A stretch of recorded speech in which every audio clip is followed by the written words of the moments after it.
kelompok 1 akan membahas mengenai pengertian, kebijakan, peran, dan kedudukan profesi kependidikan.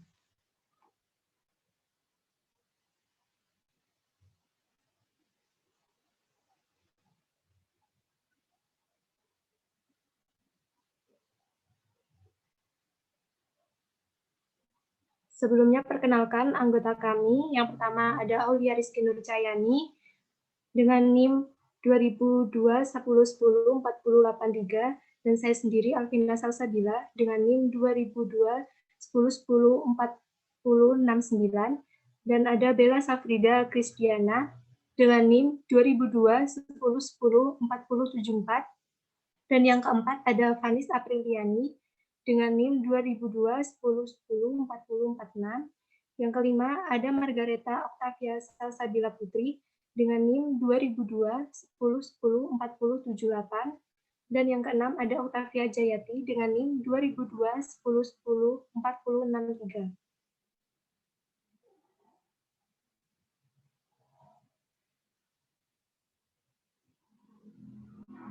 Ada 4 pokok pembahasan yang akan kami sampaikan. Yang pertama yaitu pengertian profesi guru, yang kedua kebijakan pengembangan profesi guru, yang ketiga ada peran seorang guru, dan yang keempat kedudukan profesi guru.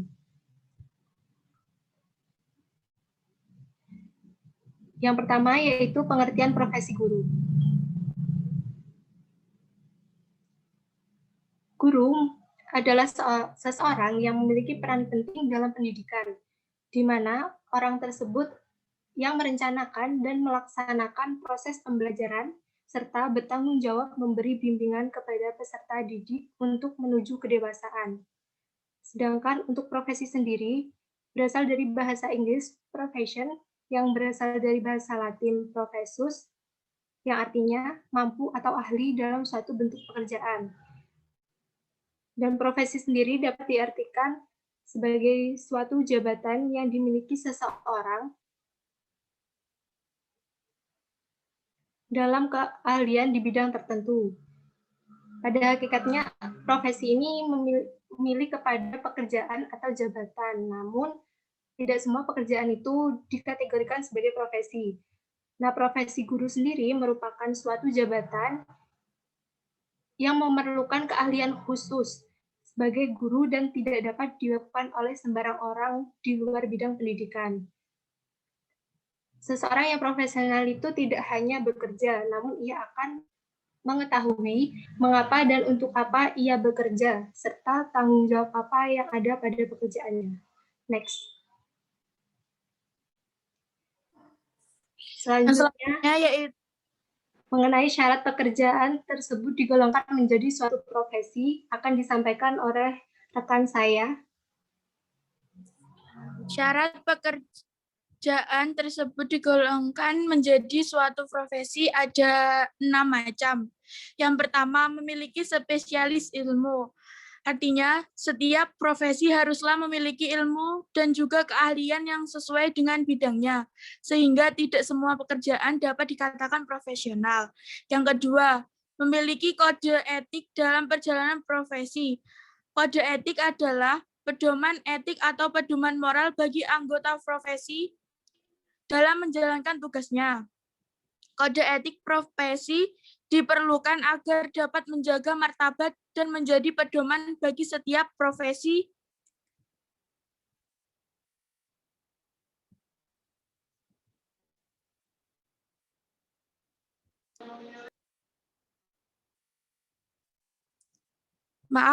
Bagi setiap profesi dalam menjalankan profesinya.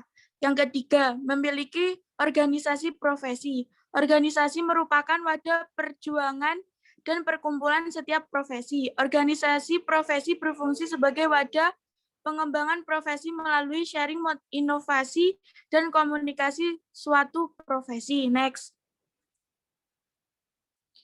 Yang keempat, diakui masyarakat.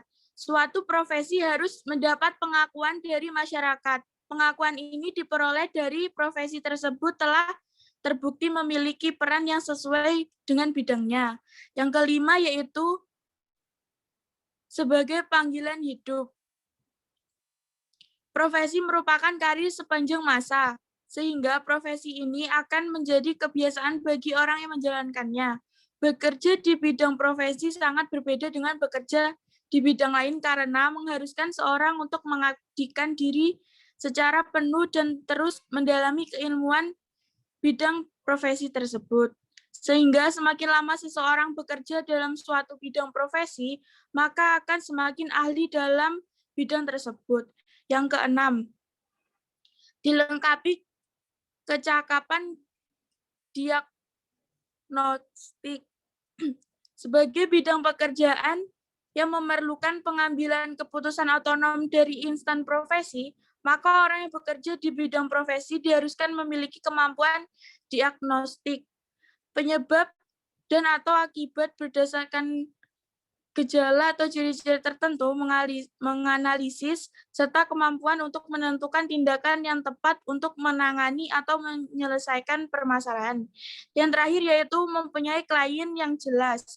Profesi merupakan pekerjaan di bidang jasa, maka setiap profesi pasti memiliki klien yang jelas. Contohnya yaitu dokter memiliki klien pasien, pengacara memiliki klien orang yang berperkara hukum, dan guru memiliki klien murid. Next.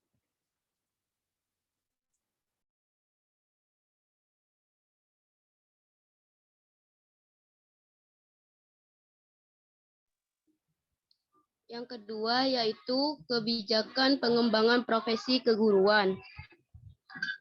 Nah, kebijakan tersebut punya ciri-ciri tertentu, yaitu ciri yang pertama yaitu guru itu bekerja sepenuhnya. Yang kedua, pilihan kerja itu berlandaskan pada motivasi yang kuat. Dan yang ketiga itu mempunyai seperangkat pengetahuan ilmu serta keterampilan khusus yang bisa didapat dari pendidikan dan pelatihan yang lama. Kemudian, menurut Sulistyo Basuki 2004, ciri profesi dalam kelompok itu ada dua, yaitu ciri utama dan ciri tambahan. Ciri utama itu yaitu sebuah profesi itu mengharuskan adanya pendidikan atau pelatihan ekstensif sebelum memasuki profesi tersebut. Kemudian, pelatihan ini dilakukan setelah seseorang memperoleh gelar sarjana. Yang kedua, pelatihan tersebut mencakup komponen intelektual yang signifikan, seperti halnya pelatihan tukang batu, tukang cukur, serta pengrajin, dan lain sebagainya. Dan yang ketiga yaitu tenaga yang berlatih mampu memberi jasa penting kepada masyarakat. Artinya, profesi berorientasi pada pemberian layanan jasa. Nah, ciri tambahan yaitu terdapat proses lisensi ataupun sertifikat. Nah, ciri umum pada banyak profesi akan tetapi tidak selalu diperlukan dalam status profesional. Kemudian, ciri-ciri guru profesional itu yaitu guru itu harus memiliki komitmen pada siswa dalam proses belajarnya. Artinya, komitmen tersebut harus tinggi. Dan yang kedua yaitu guru menguasai bahan yang akan diajarkan kepada siswanya. Yang ketiga, guru itu bertanggung jawab mengontrol hasil belajar siswa. Kemudian guru itu juga mampu berpikir sistematis tentang apa yang hendak dilaksanakan.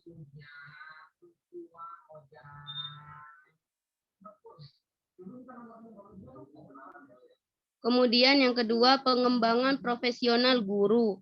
Guru itu artinya profesi yang harus berkembang, sehingga perkembangan profesionalisme guru itu diutamakan.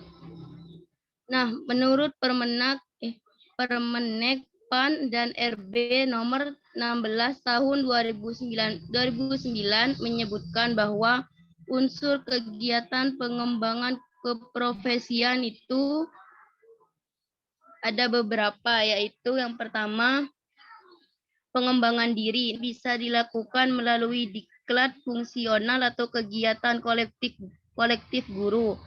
Yang nomor 2 itu publikasi ilmiah. yaitu bisa berupa presentasi pada forum ilmiah. Yang ketiga, karya inovatif, contohnya itu penemuan teknologi tepat guna, dan lain sebagainya. Next.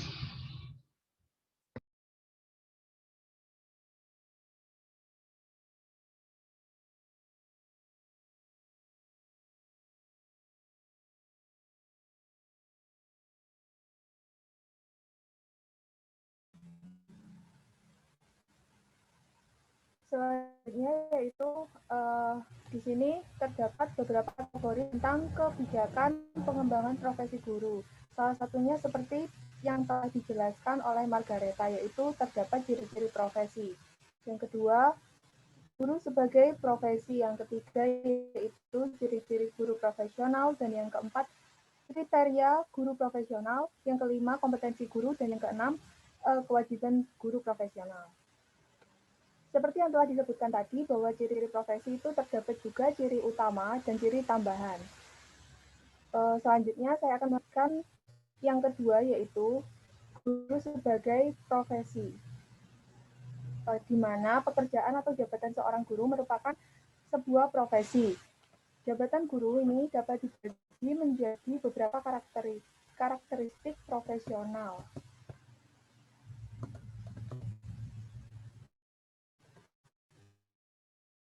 Yang pertama yaitu pekerjaan guru mempunyai fungsi dan signifikasi sosial yang menetapkan dalam bekerja sebagai guru diperlukan adanya keterampilan dan keahlian tertentu. Yang ketiga, keahlian dalam pekerjaan guru bersumber pada teori dan metode ilmiah.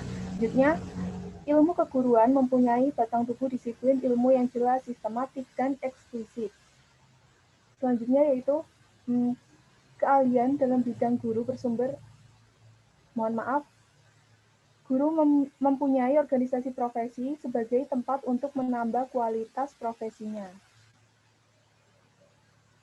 Ciri-ciri guru profesional seperti yang telah disebutkan oleh Supriyadi pada tahun 99 dalam laporan Educational Leadership edisi Maret 93 yang menyatakan bahwa untuk menjadi profesional, seorang guru diharuskan mempunyai 5 hal sebagai berikut. Yang pertama, guru memiliki komitmen pada siswa dan proses belajarnya, yang artinya komitmen tertinggi guru ialah pada kepentingan siswanya. Yang kedua, guru menguasai bahan yang akan diajarkan kepada siswanya. Yang ketiga, guru bertanggung jawab mengontrol hasil belajar siswa sehingga tes hasil belajar. Yang keempat yaitu guru mampu berpikir sistematis tentang apa yang hendak dilaksanakannya. Selalu ada waktu dalam mengadakan refleksi serta koreksi. Dan yang kelima, guru semestinya merupakan bagian dari masyarakat, belajar dalam lingkungan profesinya. Selanjutnya, kriteria guru profesional. Untuk menjadi guru yang profesional memiliki kriteria yang sangat beragam. Saherdian pada tahun 19 menyebutkan bahwa kriteria utama mencakup keahlian, tanggung jawab, dan rasa kesejawatan.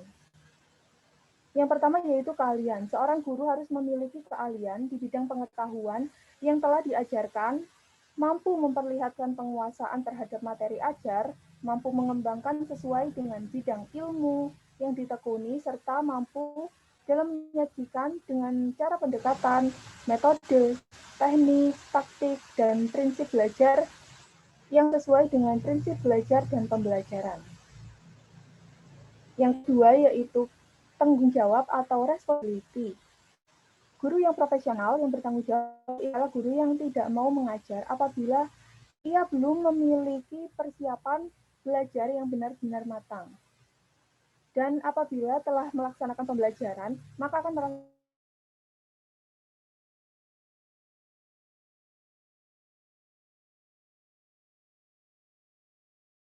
pembelajaran yang dilaksanakannya.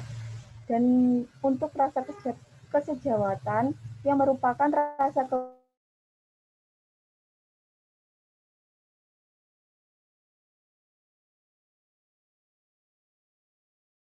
ketika melaksanakan tugas pengabdiannya. Yang kelima yaitu kompetensi guru.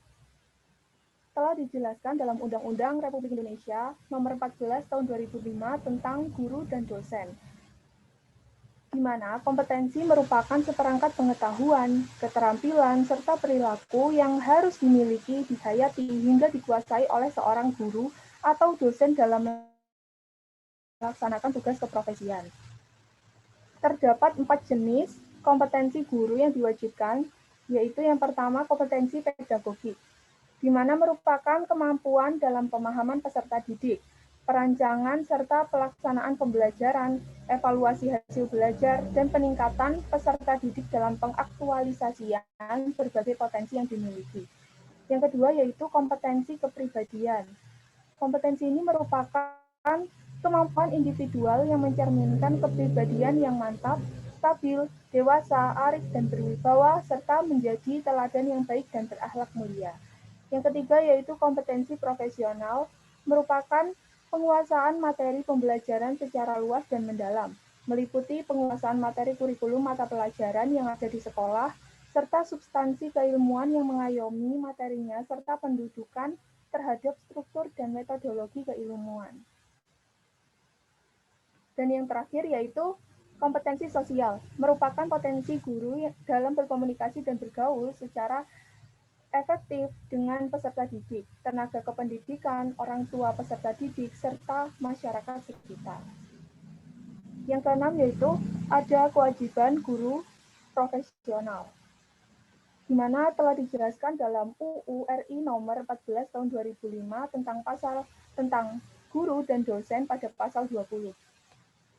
Bahwa kewajiban guru dalam melaksanakan tugas keprofesionalannya yaitu yang pertama, merencanakan pembelajaran, pelaksanaan proses pembelajaran yang bermutu, juga menilai dan mengevaluasi hasil pembelajaran.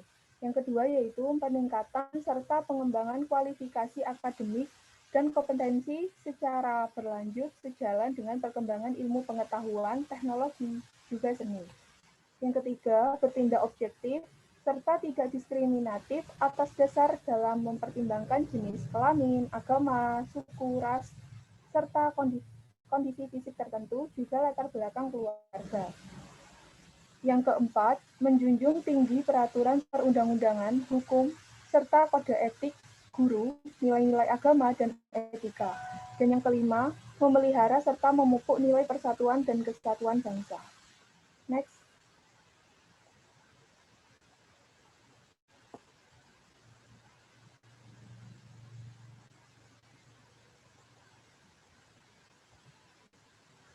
Selanjutnya yaitu pengembangan profesional guru, di mana guru merupakan profesi yang harus berkembang, maka perkembangan profesionalisme guru utamanya harus didasarkan pada keperluan atau kebutuhan suatu individu guru, selain keperluan institusi dan golongan.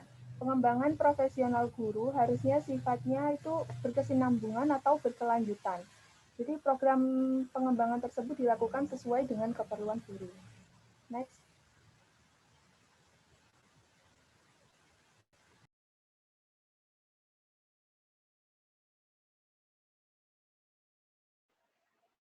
Kemudian yang ketiga ada peran seorang guru.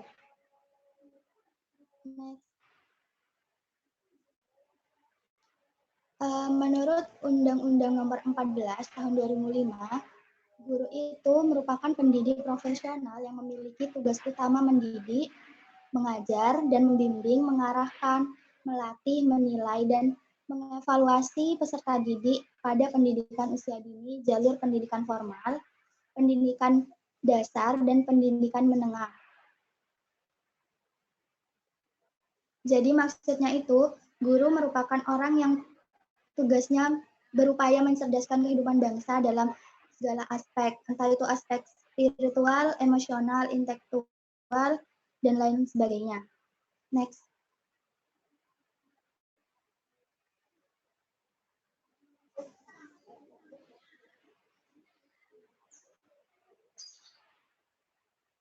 Kemudian, jika ditinjau dari filosofi yang dicetuskan oleh Ki Hajar Dewantara yang berbunyi, ing ngarsa sungtulodo, ing madya mangun karsa tuturi handayani.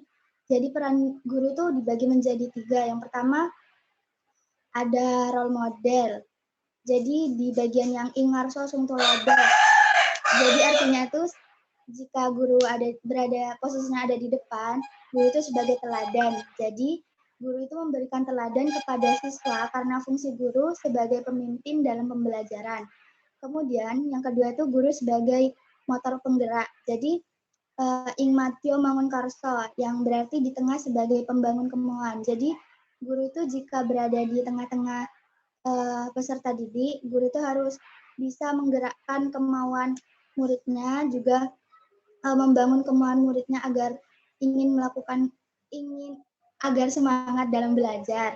Kemudian yang ketiga itu ada motivator. Jadi guru itu harus bisa menjadi motivator.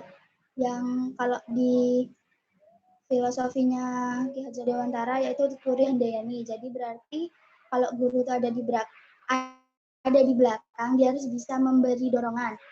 Jadi guru itu harus bisa memberi dorongan, entah itu dalam bentuk semangat atau motivasi. Jadi dorongan itu bertujuan agar murid-murid lebih semangat dan mau melakukan pembelajaran. Next.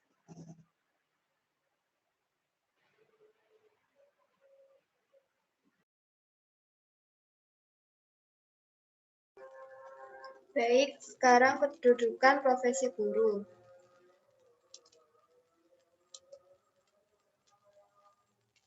Kedudukan profesi guru. Guru adalah seseorang yang berperan penting dalam membangun pendidikan atau pengetahuan pada diri manusia. Guru akan memberikan pengajaran, mendidik, membimbing, serta mengarahkan sejak masa kanak-kanak hingga dewasa. Sehingga posisi guru sangat berperan penting dalam peletakan dasar pembentukan karakter anak-anak sejak usia dini. Dalam hal ini ada 3 bagian yang menjelaskan nilai dari kedudukan seorang profesi guru dalam kegiatan penyelenggaraan pendidikan, yaitu 1. Guru sebagai orang tua kedua. Guru sebagai orang tua kedua merupakan hal yang sering disebutkan di kalangan masyarakat. Tidak ada profesi yang sehebat dari guru dengan semua kemampuan guru di tingkat PAUD, SD atau MI, SMP atau MTS, SMA atau MA, hingga universitas yang mendapatkan tanggung jawab pendidikan dan mengharuskan agar mereka bisa memberikan ilmu dan wawasan serta perhatian lebih terkait dengan perkembangan peserta didiknya. Menurut Ahmad Muhaimin Azhar, terdapat 3 bagian penting yang menjadikan profesi guru sebagai orang tua kedua bagi perkembangan peserta didik, yaitu 1. Memberikan rasa kasih sayang kepada anak didiknya. Kasih sayang diberikan oleh seorang guru kepada anak didiknya, walaupun tidak sebanding dengan orang tua sendiri, tetapi mereka memberikan kasih sayang tulus. 2. Memberikan yang terbaik kepada anak didiknya. Seorang guru harus senantiasa membangun kesadaran untuk memberikan yang terbaik kepada anak didiknya. 3. Mendampingi anak didiknya dengan senang hati. Guru akan terus mendampingi anak didiknya sampai bisa dengan senang hati. Dapat diamati dengan cara guru saat membimbing, mengajarkan, dan mendampingi anak didiknya saat proses pembelajaran, seperti guru SD yang mengajarkan anak didiknya untuk bisa belajar menulis dengan baik dan benar, membaca, dan juga berhitung. 2. Guru sebagai tenaga profesional. Dengan penilaian peningkatan kualitas dan kompetensi seseorang guru harus dilihat dari sudut pandang pengembangan kebijakan pendidikan secara sistematik dan menyeluruh, mulai dari regulasi perekrutan seorang guru, perbaikan layanan kualitas perguruan tinggi keguruan, dan menjadi indikator penting yang mempengaruhi kualitas seorang guru dalam menjalankan tugasnya sebagai seorang pendidik di tingkat satuan pendidikan. Sesuai dengan Undang-Undang Nomor 14 Tahun 2005 tentang Guru dan Dosen Pasal 1 Ayat 1 yang menyatakan bahwa secara fungsional guru adalah pendidik profesional dengan tugas utama mendidik, mengajar, melatih, menilai, dan mengevaluasi peserta didik mulai dari usia pendidikan, anak usia dini, pendidikan dasar, hingga pendidikan menengah. Bahkan juga ditegaskan pada ayat 4 yaitu profesional yang dimaksud adalah pekerjaan atau kegiatan yang dilakukan oleh seseorang dan menjadi sumber penghasilan kehidupan yang memerlukan keahlian, kemahiran, atau kecakapan yang memenuhi standar mutu atau norma tertentu serta memerlukan pendidikan profesi. Yang ketiga adalah guru bagian dari struktur sosial. Guru juga sebagai seorang struktur sosial yang berperan cukup besar dalam pengembangan pendidikan di lingkungan sosial masyarakat. Dalam konteksnya dapat dilihat dari peran dari guru sebagai pendidik, guru sebagai pejuang, sebagai birokrat, guru sebagai profesi, dan guru sebagai pelaku sosial. Semuanya menunjukkan posisi sosial guru yang menonjol dan mempertegas kedudukan seorang guru sebagai bagian dari struktur sosial kemasyarakatan. Dengan begitu, guru yang merupakan profesi dengan peran sosial yang kompleks dan dapat memberikan dampak terhadap perubahan sosial kehidupan masyarakat setempat.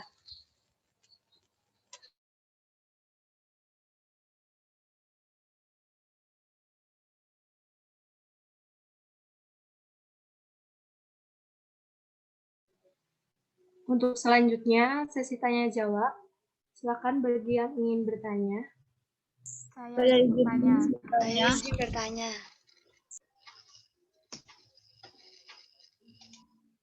Iya, silakan.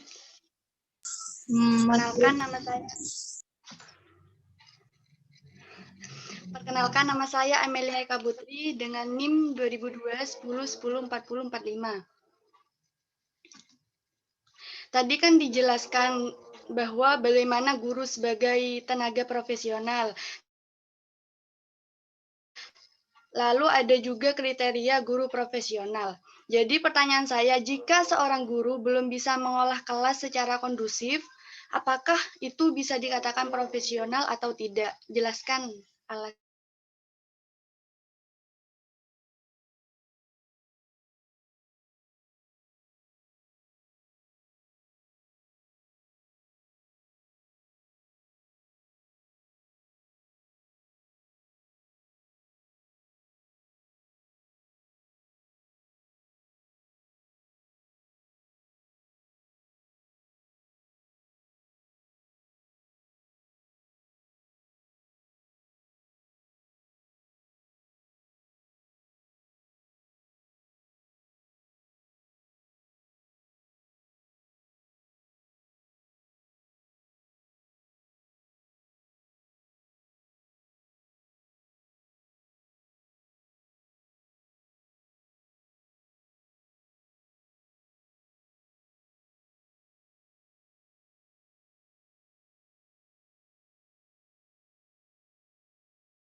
izin menjawab.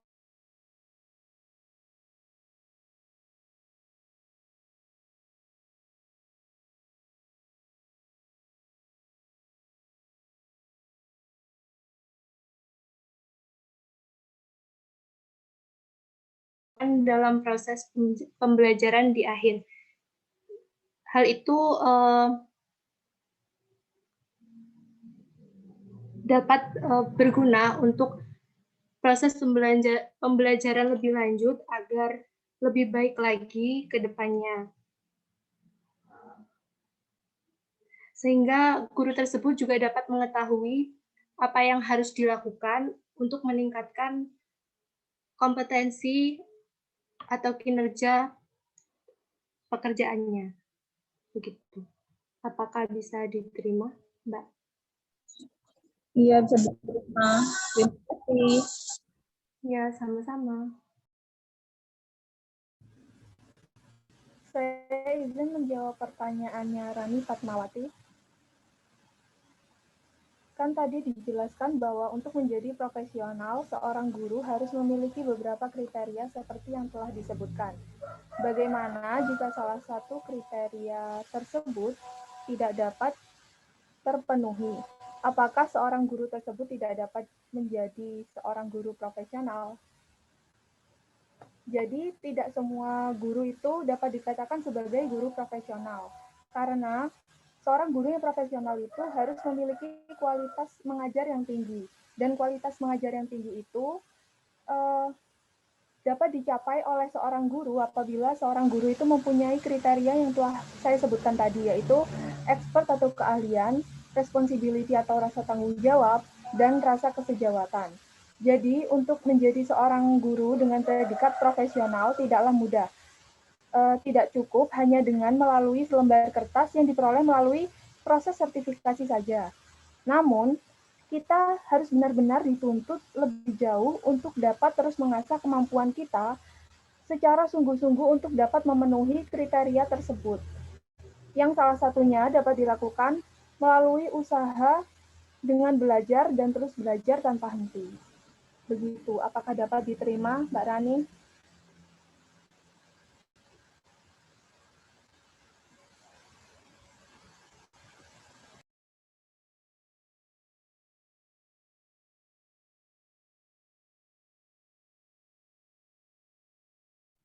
Saya izin menjawab untuk pertanyaannya Mbak Rizka Widya, yaitu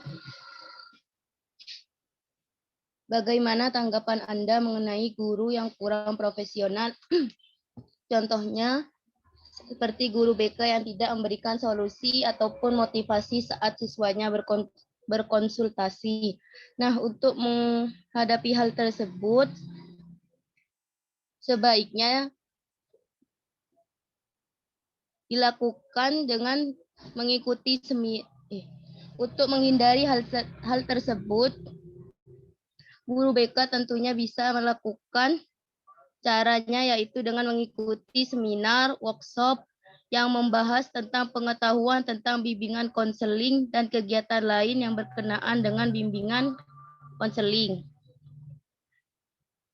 Jadi, guru BK itu secara bertahap dapat ditingkatkan kemampuannya menjadi pembimbing profesional yang menguasai berbagai kemampuan, keterampilan, dan teknik-teknik intelektual, serta mampu menampilkan layanan yang unik dan bermakna bagi perkembangan semua siswa di sekolah dengan melalui pendidikan lanjutan ataupun pelatihan ataupun workshop. Nah, mengingat kekuatan kelemahan yang ada pada guru BK, jadi dengan adanya melalui workshop, pelatihan, ataupun cara lainnya itu bisa meningkatkan mutu atau profesionalnya guru BK. Seperti itu, Mbak. Apakah bisa diterima, Mbak Rizka?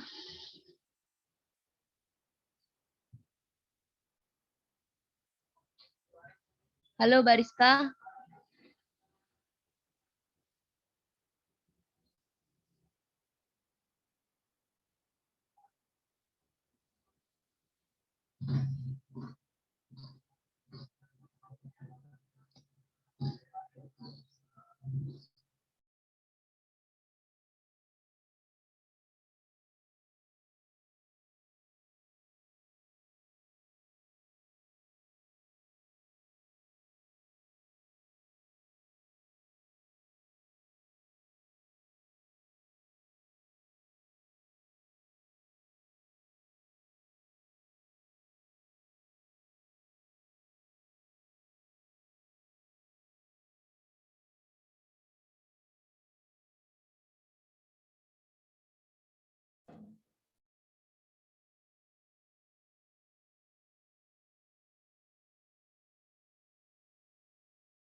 Saya akan menjawab pertanyaan dari Mbak Julia Mia. Apakah dapat dijamin akan tercapainya hasil pendidikan yang diharapkan sesuai tujuan pendidikan dengan pendidik yang profesional? Itu dapat menjamin karena seorang pendidik akan mengusahakan segala cara agar suatu tujuan pendidikan itu tercapai dengan maksimal. Apakah dapat disetujui?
Sudah selesai? Belum, Bapak. Kurang berapa?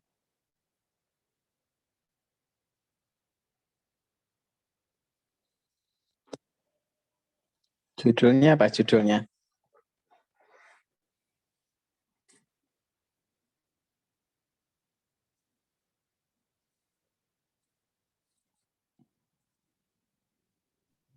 Judul makalahnya, Bapak.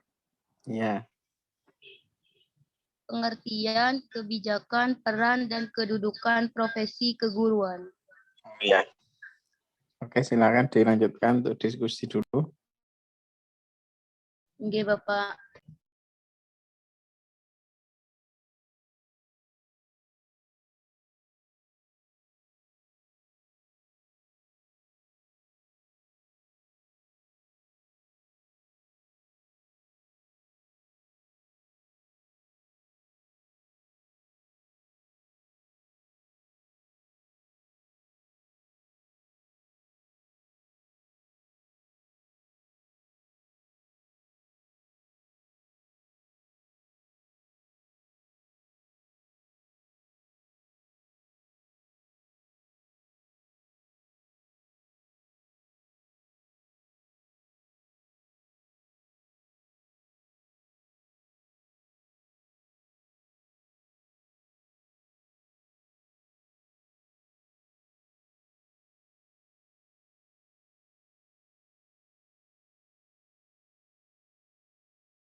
Di sini saya mau pertanyaan dari Amelia.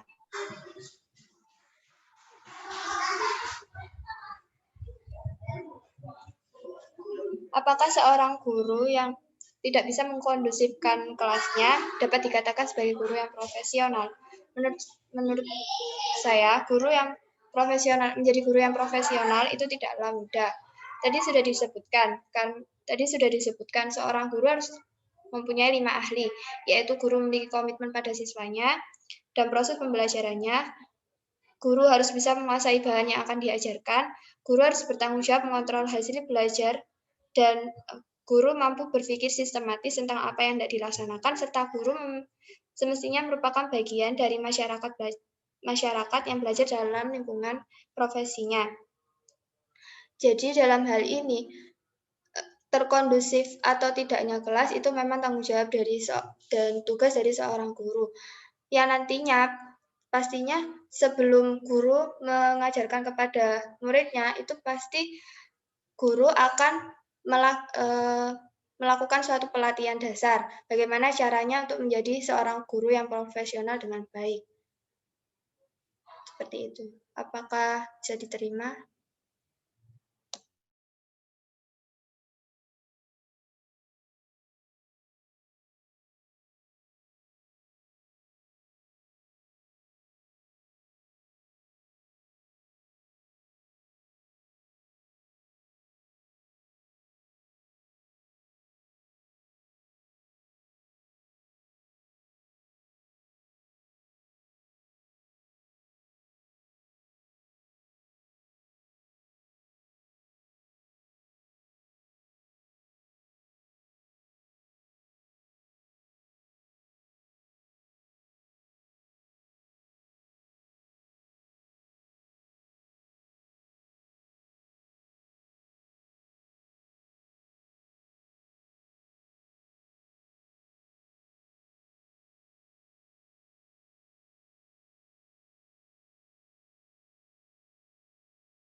Izin menjawab pertanyaan dari Mbak Rahima. Bagaimana etika menjadi guru yang profesional dalam menjalankan kewajibannya sebagai tenaga pendidik? Yang pertama, guru memiliki kepribadian yang tangguh, yang bercirikan bertakwa pada Tuhan Yang Maha Esa, berakhlak mulia, kreatif, dan mandiri. Dan yang kedua, memiliki wawasan kependidikan, psikologi, budaya peserta didik dan lingkungan. Selanjutnya, mampu melaksanakan praktik bimbingan dan konseling secara profesional. Mampu memecahkan berbagai persoalan yang menyangkut bimbingan konseling. Mampu mengembangkan dan mempraktekkan kerjasama dalam bidangnya dengan pihak terkait. Serta memiliki wawasan psikologis dan sosial kependidikan dan kemampuan memberdayakan warga belajar dalam konteks lingkungannya. Bagaimana Mbak Rahima? Apakah bisa diterima?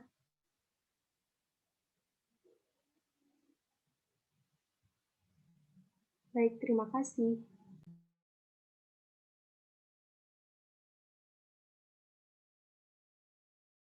Saya izin menjawab untuk pertanyaannya Mbak Putri Agustin.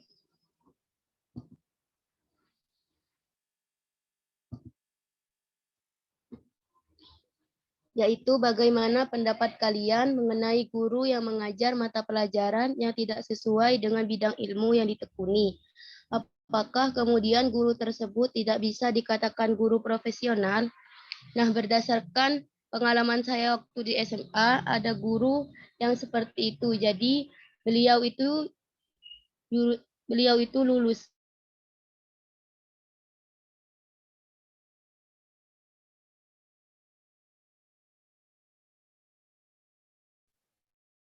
tentang sejarah Indonesia, jadi sangat jauh sekali. Sehingga suatu ketika beliau pernah cerita kepada kami, sebelum beliau itu mengajar, beliau itu belajar tentang sejarah terlebih dahulu, sehingga saat beliau mengajar kami, beliau telah tahu ataupun paham materi yang akan dipelajari, meskipun materi tersebut tidak pernah beliau pelajari sebelumnya. Jadi seperti itu, Mbak. Apakah Ada sanggahan atau bisa dipahami? Menyanggah sedikit ya. Jadi kan berarti beliau hanya sekedar tahu materinya saja ya, tidak punya tidak ada keahlian khusus dalam bidang tersebut. Terus kemudian apakah beliau itu tidak termasuk guru yang profesional? Oh iya, Mbak. Mungkin awalnya guru saya tersebut tidak profesional, tapi lama-kelamaan beliau juga profesional, Mbak. Soalnya beliau mengikuti pelatihan tentang guru sejarah seperti itu. Dan sekarang beliau mengejar S2 Pendidikan Sejarah. Baik, terima kasih Mbak Margareta. Terima kasih, ya sama-sama, Mbak.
Sudah selesai diskusinya?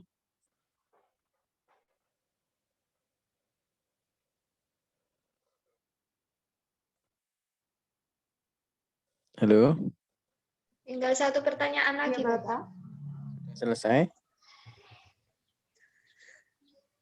Kurang satu pertanyaan dari Mbak Oh Nafis. ya, enggak segera dijawab. Mau saya share materi video. Baik, Bapak.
Permisi, izin menjawab pertanyaan dari Mbak Durun Nafis. Jadi pertanyaan dari Mbak Durun Nafis itu kan bagaimana cara mengoptimalkan peranan guru di desa-desa yang berkaitan dengan kriteria tersebut. Jadi kalau kriteria yang dimaksud Mbak Nafis itu kriteria seorang guru, maka saya akan mengambil salah satu contoh, yaitu kriteria guru itu harus punya tujuan yang jelas untuk melakukan pelajaran, untuk menjalankan pelajaran kepada muridnya. Jadi, untuk mengoptimalkan peran guru, kita sebagai guru harus memiliki tujuan jelas.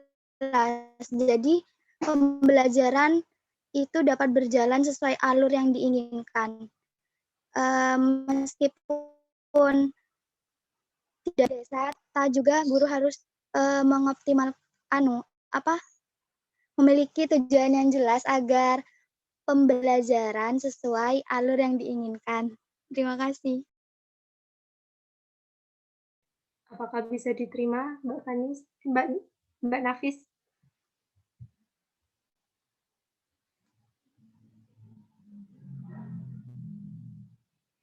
Baik, terima kasih. Mungkin sekian presentasi dari kelompok kami. Kurang lebihnya kami mohon maaf. Wassalamualaikum warahmatullahi wabarakatuh. Waalaikumsalam warahmatullahi wabarakatuh.